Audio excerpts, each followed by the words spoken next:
한번 따라하세요. 불쌍히 여기시고 생명을 주시는 주님. 한 번만 더. 불쌍히 여기시고 생명을 주시는 주님. 이게 주보에는 안 나왔지만 전반부도 굉장히 중요한 거예요. 불쌍히 여기시는 거.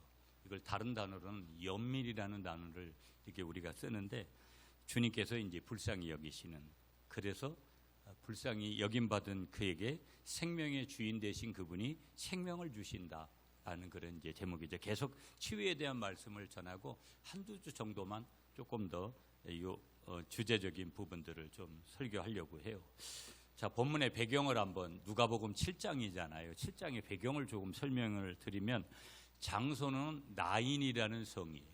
나인이 어디쯤 되냐면 갈릴리 남부 지역에 있는 그런 아주 작은 동네거든요. 제가 성지순례를 딱 한 번 갔는데 4박 5일을 가가지고, 이건 무슨 12시간 비행기 타고 가가지고 어떻게 보면 굉장한 부분들이 저에게 다가왔지만 너무 아쉬웠죠. 볼 수 있는 폭들이. 제가 선교는 그렇게 많이 갔는데 그때 약간의 후회가 제가 생겼어요. 선교를 좀 줄이고 성지순례를 목사가 왔어야 되는데 라는 생각이 훨씬 더 저에게 오고, 제가 지난주도 말씀드렸지만 기회가 된다 그러면 우리 교인들 중에 성지순례를 가시려고 하는 분들이 있으면 한번 팀을 구성해서, 우리 팀이 안 되면 다른 팀들하고 함께 갈 수 있는 거니까 성지순례를 여러분 꼭 한번 이제 여러분들도 하시라는 제가 권면을 꼭 드리고 싶고, 저도 마찬가지로 이제 아직 예루살렘, 뭐 시리아, 요르단, 이집트 이런 쪽에 이제 아직 안 본 데가 워낙 많아서 꼭 이제 성지순례를 할 수 있으면, 이제 한 번 가지고도 더 안 될 텐데 아무나 할 수 있는 데까지 성지순례를 하고 싶다라는 그런 내용들이, 직접 내가 그 동네를 가보는 거. 여러분, 갈릴리 호수 그 중앙에서 성찬식을 했던 몇 년 전에 그 뉘앙스가 너무나 진하게 지금도 있거든요. 그러니까 갈릴리가 이런 곳이다라는 것들이, 또 예수님의 그 흔적의 발자취를 따라가 보면서 느끼는 거와 백문이 불여일견이라 그러잖아요. 100번 말을 들어도 한 번 보는 것만큼 못한 그런 일들이 우리에게 있는 건데, 성지순례가 그런 거다, 저는 그렇게 생각해요. 그래서 나인이라는 성이 오늘 나오는데, 갈릴리 남부 지역에 있는 아주 작은 그런 동네인데, 예수님의 공적 가운데 한 장면으로 기록되어 있는 장소가 그 장소예요. 상황을 보면 예수님의 제자들과 큰 무리와 제자들이 무리와 함께 가다가 마을 문으로 들어가려고 하는 그 즈음에 동네 사람들이 어떤 지금 행사를 하냐면 장례를 치르는데, 장례 행렬이 그들을 반대되는 입장에서 이렇게 나오고 있는 거예요. 죽은 사람을 보니까 오늘 성경에 나와 있잖아요. 외아들이에요. 그런데 누구의 외아들이냐? 엄마 홀로 있는 과부의 외아들이에요. 그러면서 공동체의 연대와 생계적인 면에서 어떻게 보면 이 외아들은, 또 이 과부는 극심한 상실감을 겪었던 한 인물이구나 하는 것을 우리에게 보여주고 있는 것도 살짝 상황을 통해서 우리가 성경에서 볼 수가 있는 거예요. 예수님의 연민, 다른 말로 하면 오늘 본문에 나오는 단어 중에 불쌍히 여기시는 것, 예수님께서 불쌍히 여기시는 것은 단지 우리가 보면 누가 무슨 일을 만났을 때 우리가 대신해 줄 수 없는 거니까 그냥 감정적으로 안 됐다, 어떻게 저럴 수 있겠나, 얼마나 마음이 아프겠나, 이런 정도가 아니라 예수님의 여기서의 불쌍히 여기심은 그 감정적인 동정을 뛰어넘어서 치유로 이어지고 생명을 회복해 하시는, 이게 어찌 보면 여러분 성경 하나 오늘 본문만 믿어져도 모든 게 믿어지는 거죠.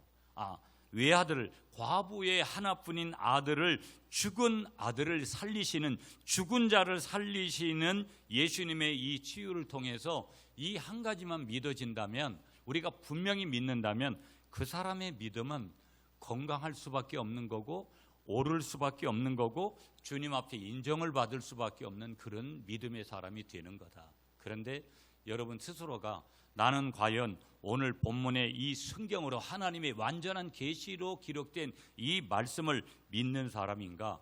여러분 솔직하게 자신에게 답을 해본다면 만만하지 않을 거라는 거.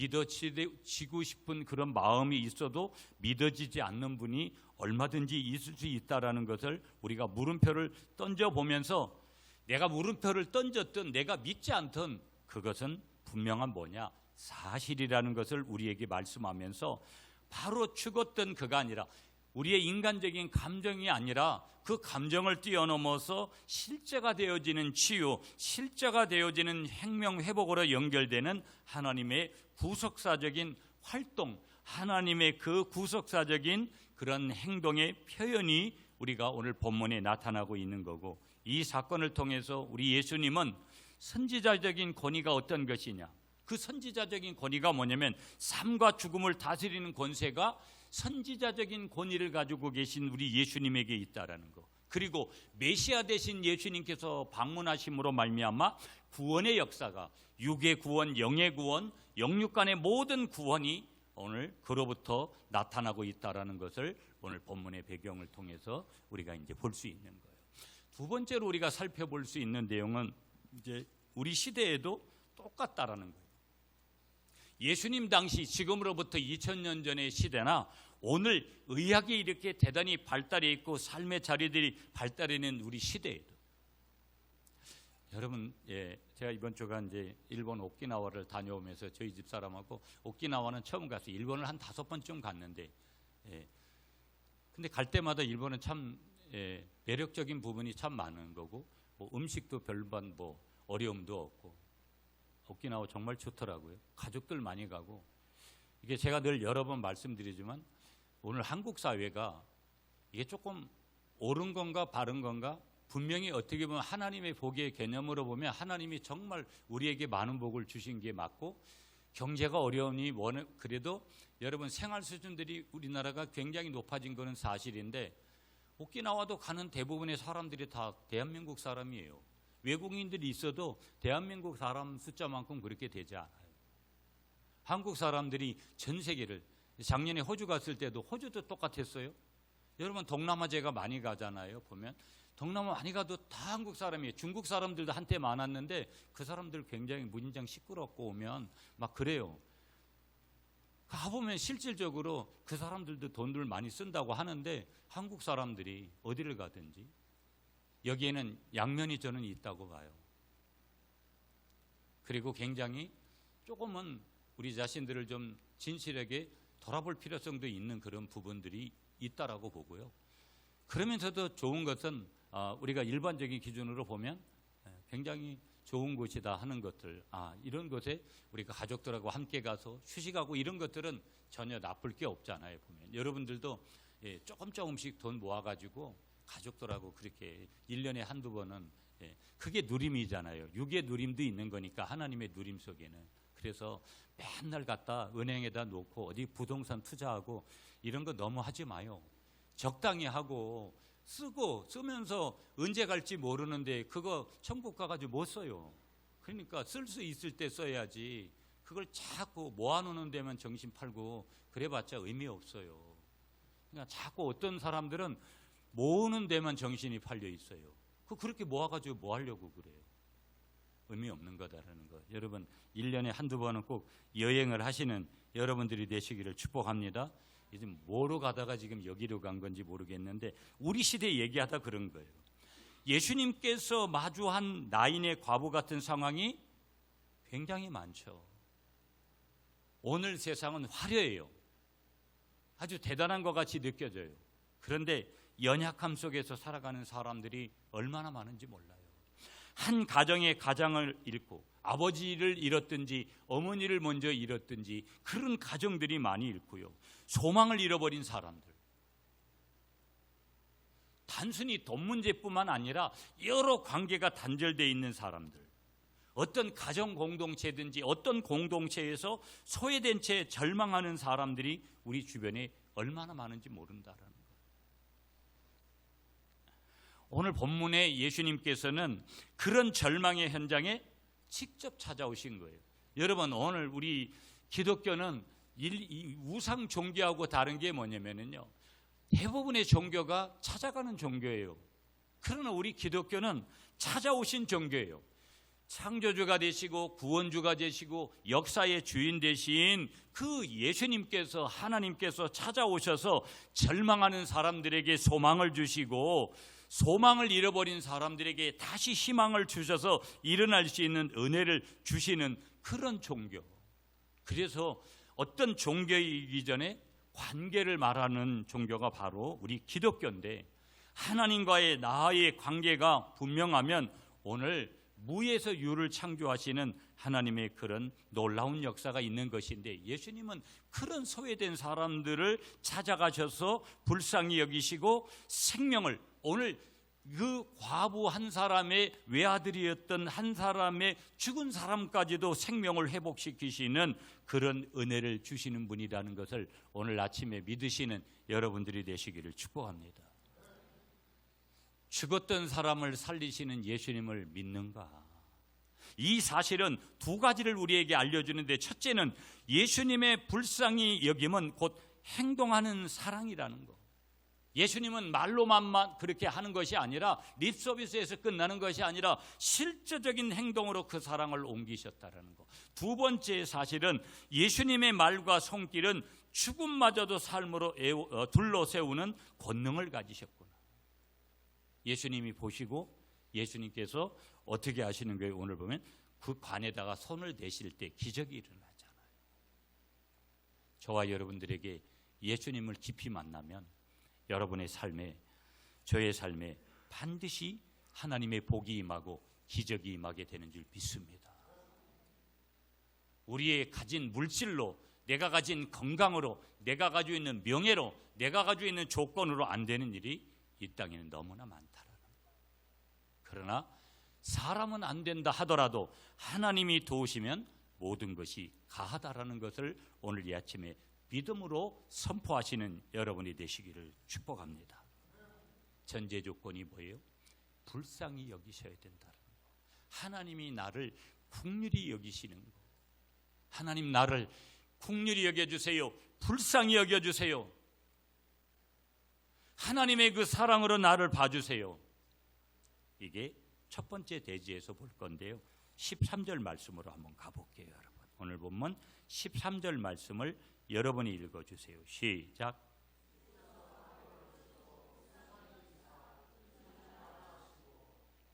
아멘. 주께서 과부를 보시고 불쌍히 여기사 울지 말라 하시고, 보시고 어떻게 말씀하시느냐? 불쌍히 여기셨다라는 거. 여러분, 누군가가 나를 불쌍히 여긴다, 사람이 그러면 굉장히 자존심 상하죠. 그러나 원리가 있는 거예요. 영적인 것은 우리 주님께서 나를 어떻게 보셔야 된다?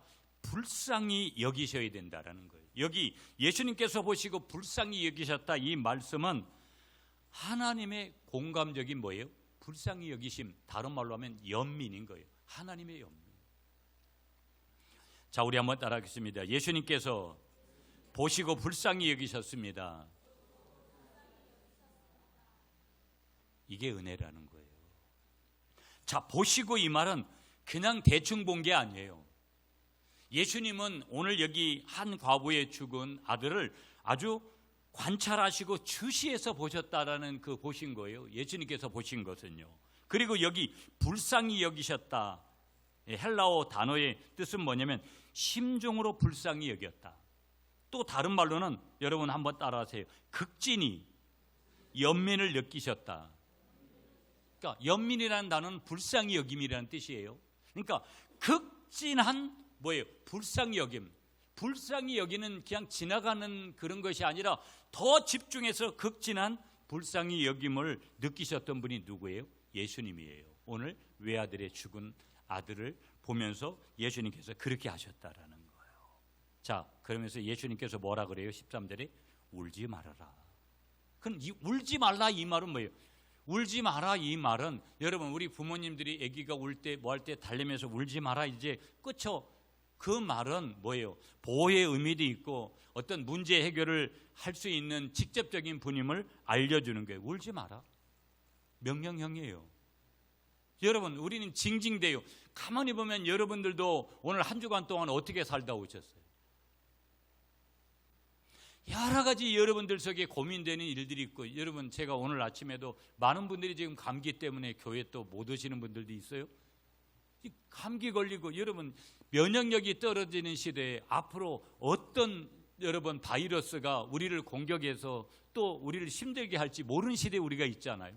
그것만 있습니까 여러분? 전쟁의 위협들, 뭐 지진의 위협들, 뭐 여러 가지 경제적인 문제, 다양한 문제들이 우리에게 있어요. 우리가 어찌 보면 계속해서 가진 것에 감사하지도 못하면서 우리가 징징대듯이 울어버리는 그런 눈물 나는 일들이 실제적으로 있는 거예요.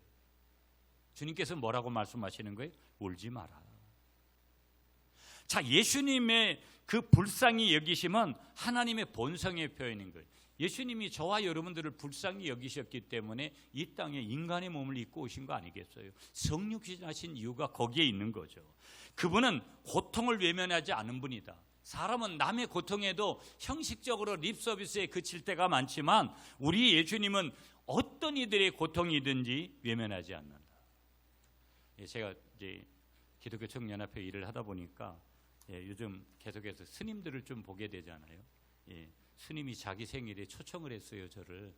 그래서 근데 보니까 제가 부흥회 가는 주간이어서 그날 가지를 못하겠더라고요.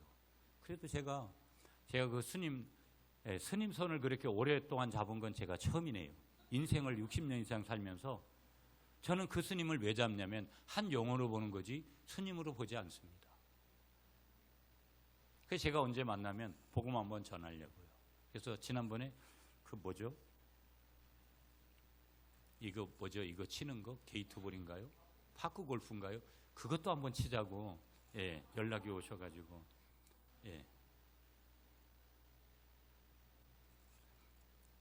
무슨 의미로 우리가 그런 얘기를 좀 드리고 싶냐면 영혼을 어떻게 바라볼 거냐, 또 우리의 삶의 자리들을 어떻게 볼 거냐. 그 고통하는 그 순간의 자리들이 우리에게 얼마든지 있을 수 있는데 예수님은 어떻게 다가가셨다라는 거, 고난의 자리로 직접 다가가셨다라는 거. 믿지 않는 자들에게, 여러분 뭐 무당들에게 전문으로 전도하시는 분들 보면 대단하시거든요. 이렇게 보면 참 그런 분들만 찾아다니시면서 전도하는 분들은 특별한 거죠. 보면 불쌍히 여기시는 이 예수님의 연민은 감정만이 아니라 행동으로 이어졌더라는 거예요. 그 관으로 접근하셨고 손을 거기에다가 대셨을 때 거기에서 기적이 일어나잖아요. 우리는 아무것도 안 하고 있으면 아무 일도 안 일어나요.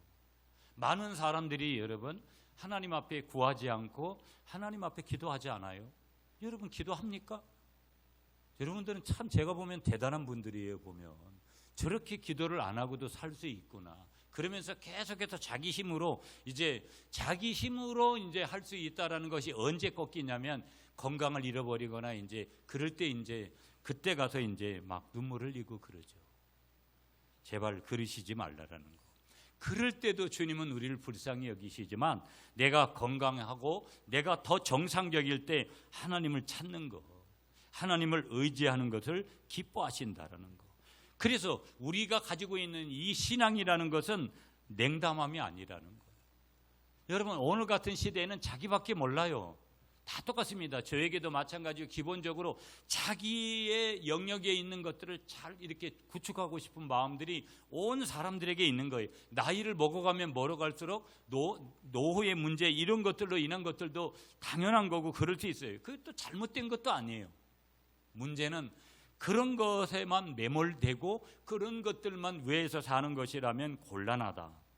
그리스도의 불쌍히 여김을 우리가 본받아서 고통받는 이들에게 함께 우리가 걸어가야 되고 그들을 위로하고 행동으로 사랑을 실천을 해야 될 줄 믿습니다. 이게 오늘 교회예요. 우리 각자가 남을 위해서 오늘도 돈을 쓰지 못하면서 살아가는 존재라면 어떻게 보면 살아갈 가치가 크게 없어요. 내가 믿는 자건 믿지 않는 사람들에게건 내가 가지고 있는 것을 하나님이 내게 주신 그런 복이라고 생각해서 되돌리는 이런 작업들은 자연스러운 거고 그건 복음적인 거예요. 그래서 자꾸 모으려고만 하지 말고 자신을 위해서도 가족을 위해서도 먼저 쓰고 이웃을 위해서도 섬기는 그런 물질이 되고 마음이 되고 여러분의 건강이 사랑으로 실천되어야 될 줄 믿습니다. 교회로 한번 가져오면 똑같은 거예요. 교회와 성도는 고통받는 이웃을 봐야 돼요. 먼저는 봐야 돼요. 그게 보여져야 돼요.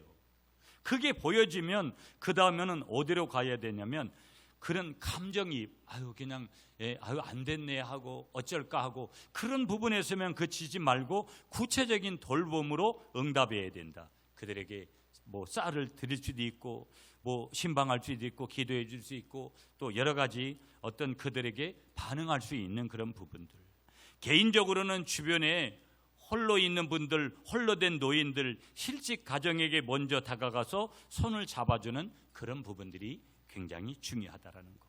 마가복음 6장 34절에 우리 주님 말씀하세요. 예수께서 나오사 큰 물을 보시며 불쌍히 여기시나니 이는 그들이 목자 없는 양 같습니다. 목자 없는 양같이 그렇게 살아가는 그 무리들을 불쌍히 여기셨다 예수님이. 그렇다면 우리도 동일하게 시편 34편 18절에도 여호와는 마음이 상한 자에게 가까이 하시고 중심으로 통회하는 자를 구원하시는도다. 요한복음 11장 35절에도 말씀을 주시는데 예수께서 눈물을 흘리시더라. 예수님이 흘리시는 눈물이 다른 눈물이 아니에요. 불쌍히 여기시는 눈물을 지금 흘리시는 거예요.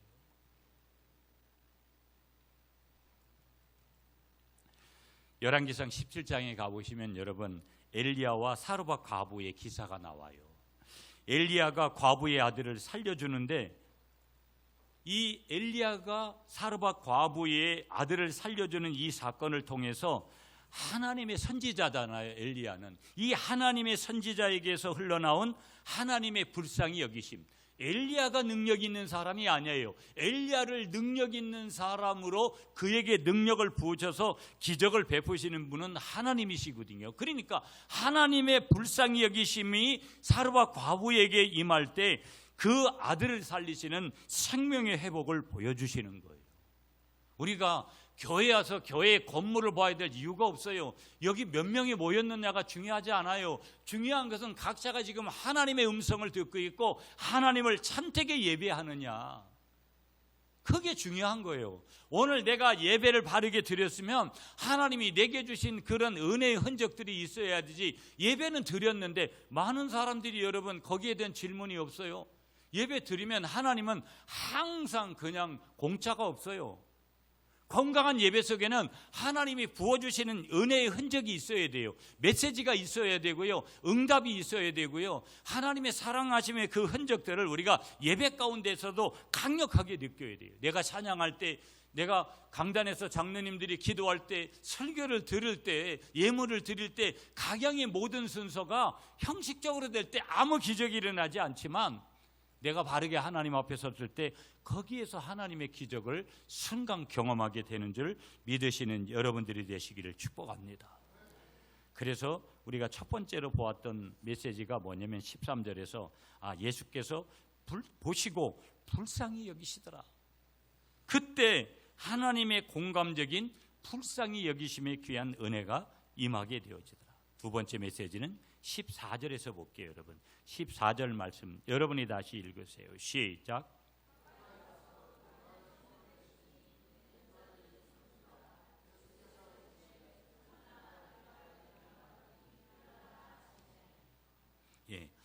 예수님이 말씀하시잖아요. 한번 따라하겠습니다. 예수님의 말씀과 손길. 자, 오늘 예수님께서 14절에 보면 예수님께서 말씀하셨어요. 분명히 청년아 내가 내게 말하노니 일어나라 이렇게 명령했어요. 그 말씀이에요. 그리고 또 보면 예수님께서 그 상반절에 보시면 가까이 가서 어떻게 하시냐면 그 관에다가 뭐를 대시고 손을 대셨어요. 예수님의 말씀과 손길이 임하니까 어떤 일이 벌어졌냐 한번 따라하세요. 죽음을 일으켜 생명을 주시는 권능입니다.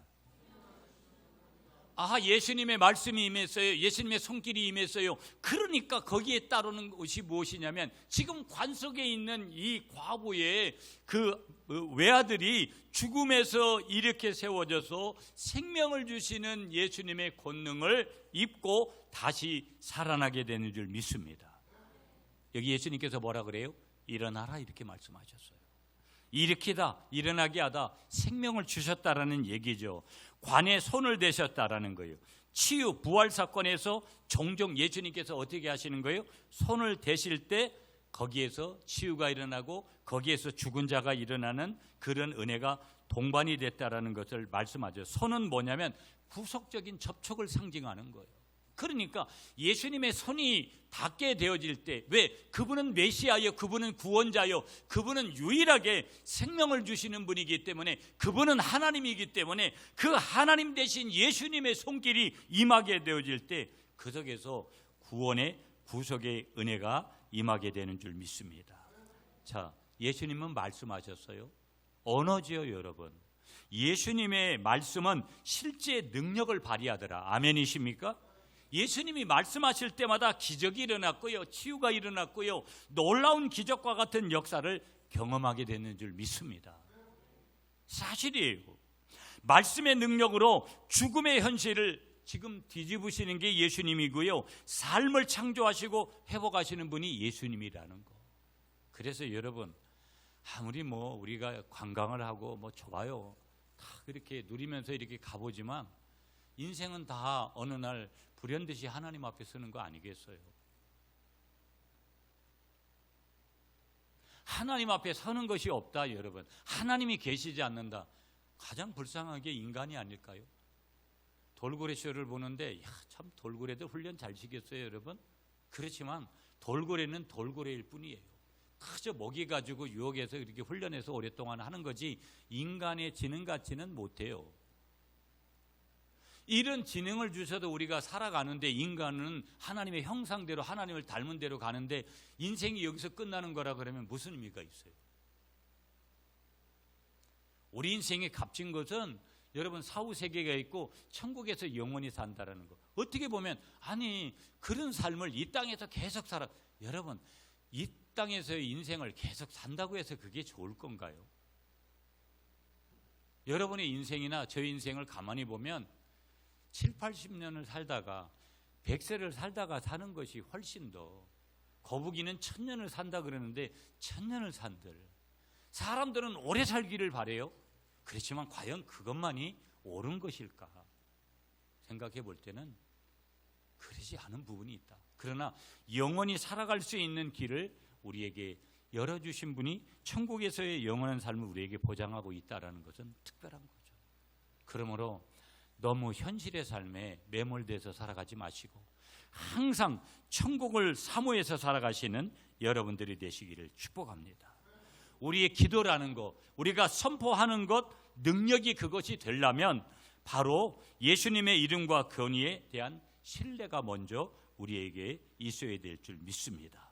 병든 자, 포기한 이들을 위해서 신앙의 말을 신뢰하면서 그들에게 위로하고 격려하는 것. 여러분, 그래서 우리가 병원 사역하면서 병원 사역하는 데 가서 여러분, 병든 사람에 대한 마음들을, 그 마음을 우리가 가질 때 언제든지 나도 병든 사람의 그 위치에 내가 환자복 입고 안 입고의 차이는 아무것도 아니고 종이 한 장 차이라는 것을 우리가 항상 감사하면서 우리가 또한 살아가야 될 줄 믿습니다. 그래서 가정에서 갈등과 절망이 깊을 때 주께서 살아계심을 선포하고 실질적인 돌봄들, 가정이 어려워지고, 오늘 여러분 가정이 얼마나 그냥 쉽게 이혼하는 시대, 결혼도 잘 하지 않지만 여러분 쉽게 이혼하는 시대. 그래서 오늘 젊은이들은 살아보고 결혼하겠다는 거예요. 비성경적인 얘기를 하죠. 살아보아도 거기서 거기인데 왜 하나님이 그렇게 다르게 만들었으니까 그만큼 서로를 섬기면서 살아가기가 어려운 시대에 우리가 있다라는 거. 요한복음 11장 43절에 말씀 주세요. 이 말씀하시고 큰 소리로 나사로야 나오라 하시니, 예수님이 말씀하실 때도 그렇게 되어졌듯이 예수님께서 오늘 손길을 그렇게 주실 때도 기적이 일어났듯이 오늘 저와 여러분들의 입술에도 그러한 능력을 주셨다라는 거, 저와 여러분의 손길에도 그러한 능력의 손길로 저와 여러분들에게 부어주셨다라는 것을 기억하시면서 요한복음 11장에서 예수님께서 죽은 나사로를 부활시키는 그런 사건을 말씀하시잖아요. 예수님께서 무덤 앞에서 뭐라고 말씀하세요? 요한복음 11장에 가보면 나사로야 나오라 하시니 죽은 자가 나오는 장면을 우리가 이 요한복음 11장을 통해서 우리가 보면서 예수님의 말씀의 권능이 동일하게 우리에게도 선물로 주어졌다라는 것을 믿으면서 매일 세상적인 그런 말들의 표현보다는 예수 그리스도의 권능의 말씀을 전하는 저와 여러분들의 입술이 될 수 있기를 간절히 축복합니다. 병상에 누워있는 에게 희망을 주고 실질적으로 어려움 자포자기 가운데 삶을 포기하면서 살아가는 이들에게 예수 만나면 살 길이 있습니다. 예수님 믿으면 살 길이 있습니다. 내가 그런 것들을 간증할 수 있는 사람이 될 때 그런 얘기를 하는 거지. 내가 그렇게 믿을 때 그것이 그 사실로 우리가 전해질 수 있는 거죠. 그러므로 여러분의 입술이 영적인 입술이 돼서 예수님의 말씀과 손길이 임하게 될 때 죽음을 일으켜서 생명을 주시는 권능이 임했듯이 예수님의 제자로 살아가는, 예수님의 자녀로 살아가는 저와 여러분의 손길에도 입술에도 이와 같은 동일한 은혜가 있으시기를 간절히 축복하겠습니다. 설교를 마쳤어요, 여러분. 설교를 마친 후에 제가 설교 마쳤다는 얘기 아니고 지금 곧 마치기는 마쳐요. 그런데 설교를 어느 목사님이 마친 다음에 성도님이 질문을 하나 했어요. 목사님한테. 목사님, 예수님처럼 큰 소리로 일어나라고 해도 바로 일어나겠습니까? 이렇게 질문을 한 거예요. 그러니까 목사님이 이렇게 답했다는 거예요. 글쎄요, 다만 제가 소리 지르면 교회 의자가 먼저 놀랄 것 같은데요. 이렇게 대답을 했다라는 거예요. 이 목사도 좀 문제가 있는 거고, 여러분, 성도님이야 질문한 거잖아요. 그런 일이 일어나겠느냐? 그럼 목사님이 일어날 수 있습니다. 아멘 하세요 하고 해야 되잖아요. 의자가 일어나는 것이 아니라 여러분, 주님이 원하시면 제가 늘 얘기하는 거예요. 저도 그런 기도를 하고요. 여러분, 우리 교회도 아픈 분들이 많잖아요. 연약함 속에 있는 분들이 참 많아요. 제가 늘 지금껏 23년을 줄기차게 한결같이 매주마다 치유 선포를 하고, 또 지금도 원하는 것은 여기에서 그런 치유가 더 강력하게 일어나기를 바라요. 왜 그러냐면 여러분, 병원에서 안 되는 병들 훨씬 더 많습니다. 병원에 가면 다 되는 것 같은 거, 여러분, 내가 병나면 의학이 좋은 시대, 앞으로도 의학이 훨씬 더 발전할 거예요. 의학만 발전하겠습니까? 모든 분야가 훨씬 더 발전하죠. AI 시대에 여러분, 우리가 더 그렇다라는 것을, 여러분이 줄기세포니 무슨 세포니 이런 얘기 많이 들어보시잖아요. 보면 좋은 것들이 훨씬 더 많이 나와요. 그렇지만 여러분, 또 다른 질병이 발견되면서 인류가 의학적으로 100% 질병을 정복하는 날이 과연 올까? 아직까지는 힘들어요. 암을 많이 고친다고 하지만 여러분, 암에 걸리면 어려워지는 분들이 얼마나 많은지 몰라요. 지금도 오늘 내일 하면서 살아가는 그런 분들이 우리 주위에 얼마나 많은지 모른다라는 거예요. 무슨 얘기냐? 매일 신비적이고 매일 기적적인 그런 은혜만 구하자는 그런 측면의 얘기가 아닌 거예요. 우리가 살아가면서 피치 못하여 어찌하지 못할 상황이 부딪힐 때는 어떻게 할 거예요? 그냥 죽는 것밖에 없는 거잖아요. 그럴 때 주님께 여쭙고 주님의 은혜를 찾아서 주님께 모든 것을 의지하며 믿음으로 나아갈 때 주님께서 놀라운 기적을 우리에게 선물로 주실 줄 믿습니다. 하나만 보고 마칠게요. 16절이에요, 여러분. 16절을 다시 여러분이 읽어주세요. 시작.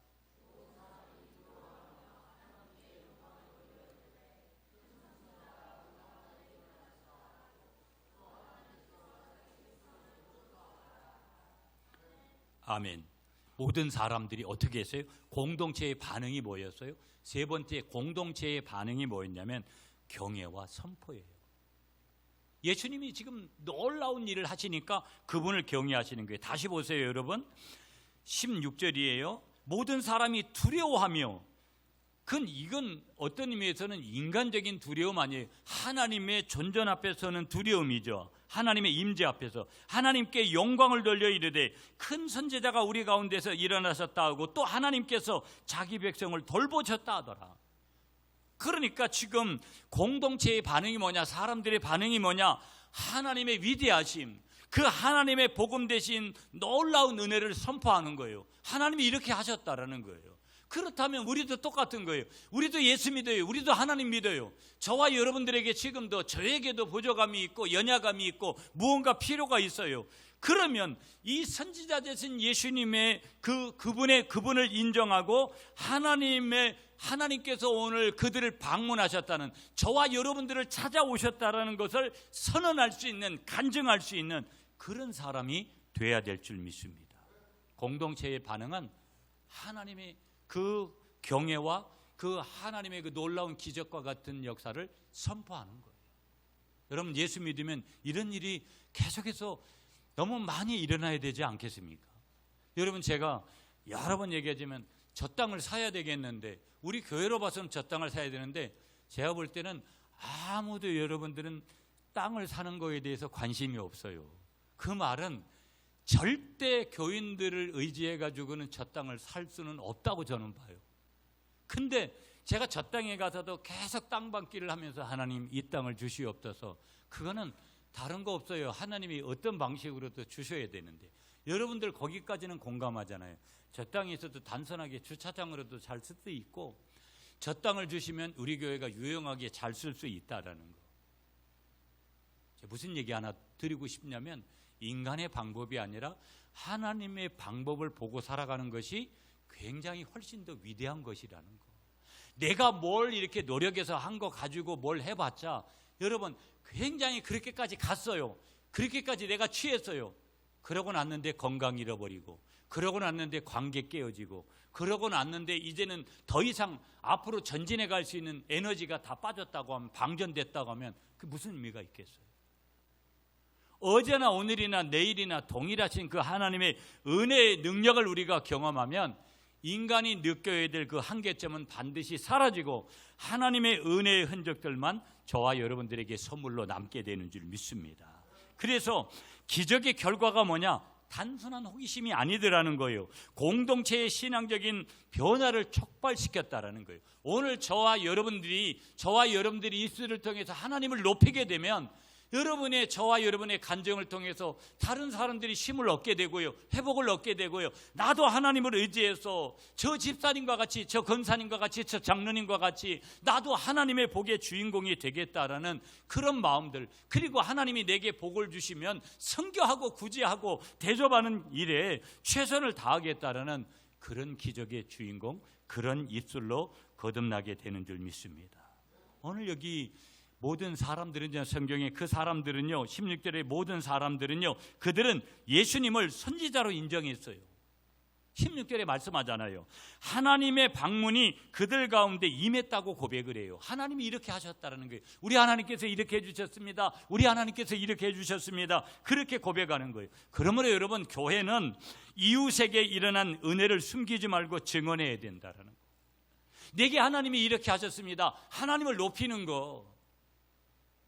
내가 뭘 어떻게 해서 그렇게 했다라는 것이 아니라 하나님이 내게 그렇게 했다라는 거. 교회 안에도 그런 간증이 성도들에게 많아야 되고요, 개인적으로도 하나님의 은혜를 경험했다면 하나님께 감사하고 찬양으로 반응하고 그 경험을 섬김으로 다시 되돌려 드려야 된다라는 거. 내가 받은 은혜를 또 다른 이에게 다시 돌려드리는 것이 중요하다라는 거. 사도행전 4장 33절에 사도들이 표적과 기사로 큰 능을 나타내며, 여러분, 이 사도들이 행했던 그런 권능이 오늘도 저와 여러분들을 통해서 나타나야 될 줄 믿습니다. 아멘이시죠? 아멘이시죠? 정리해 볼게요, 여러분. 우리가 세 번째 대지에서 보려고 했던 게 뭐냐? 공동체의 반응. 나는 어떤 반응을 준비하면서 살아가고 있는가? 매일매일 반복되는 그러한 예배 속에서, 매일매일 반복되는 한날 한날 주시는 그런 삶의 자리에서 하나님을 얼마나 경험하고 하나님을 얼마나 높이고 있는가? 오늘 그와 아무 상관없이 오늘 저와 여러분들에게 말씀하시는 메시지 하나가 무엇이냐면, 오늘 분명히 저와 여러분들에게 주시는 메시지 하나, 제목 우리 한번 따라하세요. 불쌍히 여기시고 생명을 주시는 주님. 주님이 우리를 보시고 불쌍히 여기시면 우리에게 생명을 주시는 역사가 선물로 주어지게 되는 줄 믿습니다. 단순히 그게 물질, 건강 이런 분이 아니라 모든 전 분야에서 불쌍히 여기시고 불쌍히 여기시는 그 주님의 은혜를 따라 생명을 주시는 하나님의 선물이 저와 여러분들에게 임하게 되는 줄 믿습니다.